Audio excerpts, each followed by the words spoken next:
Amare, Ferrell, go ahead.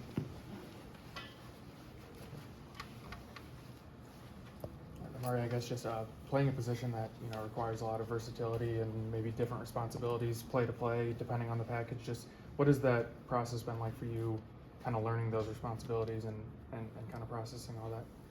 It's been good. I mean, playing DB, you want to show off your versatility, play different spots, different areas of the field. Just show different things. So I feel like I've been doing a good job with learning that.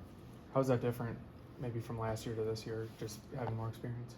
Last year I just played a lot of rover. I really ain't played no high safety, no strong or free safety. So this year I'm actually playing all three of them and learning some things in the dime package. So that's the difference. When do you start to feel comfortable in this role? I'd probably say in the spring when everybody first got here. In the spring, we had a lot to learn. So after the spring, I felt more comfortable going into fall camp to the season. Did you immediately kind of take on that dual role, or did that kind of evolve from spring practice? That kind of evolved from spring practice. Just being able to show like different things I can do. So yeah, from spring practice. And what's the key difference between the kind of the rover spot and then the high safety spot? The rover spot, you basically in the run and pass more than that. How safety, you covering a lot of field. So that's the difference. I want to say that Signetti mentioned yesterday that he had to have a chat with you after the INT. What did he say to you? I feel like it's all on me. I gotta act like I made a great play before, instead of doing, selfish things that I did. So I talked to him about that. But we all good now. What was that flight like back from California? Oh, it was long. It was a long flight. That was my first time going to California, so that was a real long flight. No, we was all just asleep on the plane. So, What was maybe the biggest thing you guys took away from that trip out west? I mean, just going out there and just making a statement. Everybody in the week, everybody was saying we got to go out there and make a statement because a lot of people still doubting us. So that was the main thing.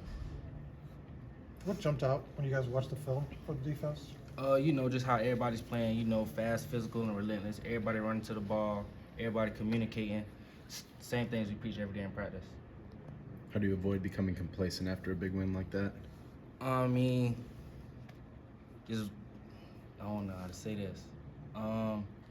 Just move on to the next opponent. I mean, not worry about the last game, but worry about the next game because it's the next game, so. What have you kind of seen that's allowed you to get in these positions for these interceptions to start the year? I would probably give all the credit to Coach Haynes. He's the one that calls the defense, allows us to be in those positions to make those plays. So I'll give all the credit to Coach Haynes. Who's kind of the key in the secondary with that communication, kind of passing on the calls and things like that? Well, I would say probably more of the high safety, so Josh Sanguinetti and Sean Osbury, as they the two high players and can, get it to the far corners, the boundary corners. But, I mean, just those two and me, I would say. Did it take time to develop in fall camp, or did you guys feel kind of on the same page early on? I feel like that took a little bit of time. In the spring, we really weren't as communicating as we were now. We really weren't as, close as we are now as a defense. What are you trying to work on as the season progresses? Just being more consistent day in, day out, going out there, giving my best ability every single play. How are you prepping to play without CJ and D'Angelo in that first half? I mean, we still prep the same. Those are real big players that we gonna miss for this game. But next man up. So other people get their chance to make some plays.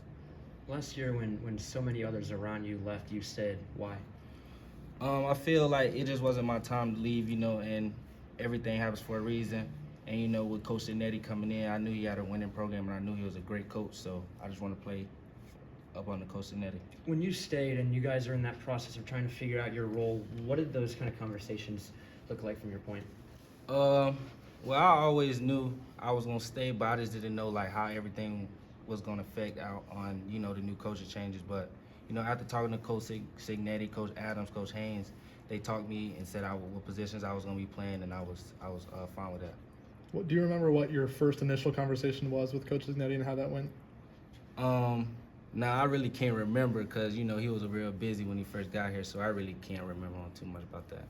What do you feel like Coach Signetti's done, in the week leading up to the game, and then maybe also during the game to kind of mentally prepare you guys and kind of keep you level-headed? He just demands perfection every single day. We probably won't leave the practice field if we don't get everything correct. So, I mean, and that also helps us lead into the game because if it ain't perfect in practice, you know, it ain't gonna be as good as it is in the game. So that's something he does well. How do you enjoy that style of coaching? I actually enjoy. I always had a coach like that that's always on top of it, keeping everybody level-headed. So that's what also he's just a great coach. So with celebrating, are you allowed to celebrate a little bit, or did you just do too much? Do you know what the line is? Like, or what was his kind of point? I'm just kind of curious as to what's allowed and what's not. I feel like I did too much. Okay. If anything, when you make a takeaway, you go straight to the sideline to celebrate with your teammates. But I kind of didn't do that. So Okay.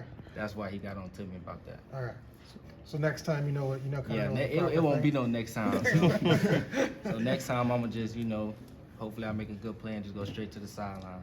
Do you find that that kind of standard will make a difference for this team? Yeah, that just goes to show you he holds everybody to a certain standard, not just certain players, but everybody.